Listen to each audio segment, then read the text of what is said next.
പ്രിയപ്പെട്ട പ്രേക്ഷകരെ, Kannur corporation standing committee chairman PK രാഗേഷിന്റെ വീട്ടിൽ വിജിലൻസിന്റെ റെയ്ഡ്. അനധികൃത സ്വത്ത് സമ്പാദന പരാതിയെ തുടർന്നാണ് പരിശോധന നടത്തുന്നത്. കോൺഗ്രസ് വിമതനായ PK രാഗേഷ് മുൻപ് LDF പിന്തുണയോടെ കോർപ്പറേഷൻ ഡെപ്യൂട്ടി മേയറായിരുന്നു. അർജുൻ കല്യാട് ചേരുന്നു കൂടുതൽ വിവരങ്ങളുമായി. അർജുൻ കല്യാട്, വിജിലൻസിന്റെ പരിശോധന അവസാനിച്ചോ, ഇപ്പോഴും തുടരുകയാണോ? അർജുൻ കല്യാടാണ് നമുക്കൊപ്പം ചേരുന്നത്, പ്രേക്ഷകർക്കറിയാം.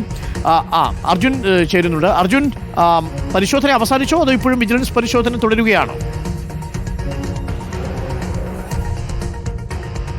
അരുൺ, വിജിലൻസിന്റെ പരിശോധന ഇപ്പോഴും തുടർന്നുകൊണ്ടിരിക്കുകയാണ്. ഇന്ന് രാവിലെയാണ് വിജിലൻസിന്റെ സംഘം PK രാഗേഷിന്റെ വീട്ടിലേക്കെത്തി വീട്ടിനകത്ത് സൂക്ഷിച്ചിട്ടുണ്ടായിരുന്ന വിവിധ രേഖകളും മറ്റ് കാര്യങ്ങളുമെല്ലാം തന്നെ വിജിലൻസ് സംഘം പരിശോധിക്കുന്നുണ്ട്.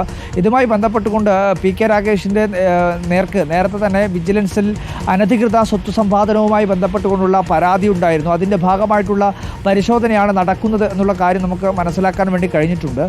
അതിന് പുറമെ കഴിഞ്ഞ കോർപ്പറേഷൻ്റെ നിരവധിയായിട്ടുള്ള യോഗങ്ങളിൽ ഉൾപ്പെടെ ഇപ്പോൾ കോൺഗ്രസ് വിമതനായിട്ടാണ് PK രാഗേഷ് നിൽക്കുന്നത്.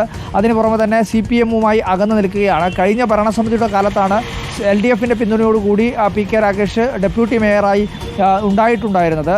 എന്നാൽ അതിനുശേഷം ഇപ്പോൾ എല്ലാ വിഭാഗവുമായി ഇടഞ്ഞു നിൽക്കുകയാണ്. കോൺഗ്രസുമായി വലിയ രീതിയിലുള്ള ഫൈറ്റിംഗ് ആണ് ഇപ്പോൾ PK രാഗേഷ് നടക്കുന്നത്.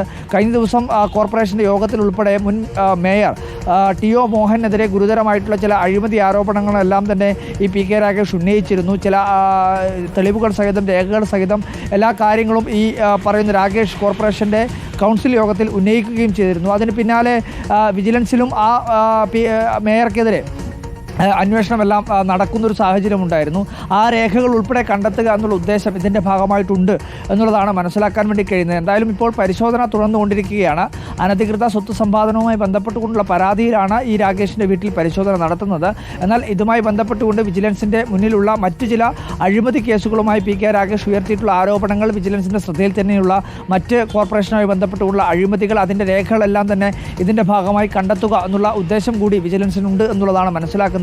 കോഴിക്കോട് നിന്നുള്ള വിജിലൻസ് സംഘമാണ് ഇവിടത്തേക്ക് എത്തിയത് എന്നുള്ളതാണ് മനസ്സിലാക്കാൻ വേണ്ടി കഴിയുന്നത്. പോലീസിൻ്റെ സാന്നിധ്യം ഉൾപ്പെടെ ആ വീടിൻ്റെ പരിസരങ്ങളിലുണ്ട് എന്നുള്ളതാണ്.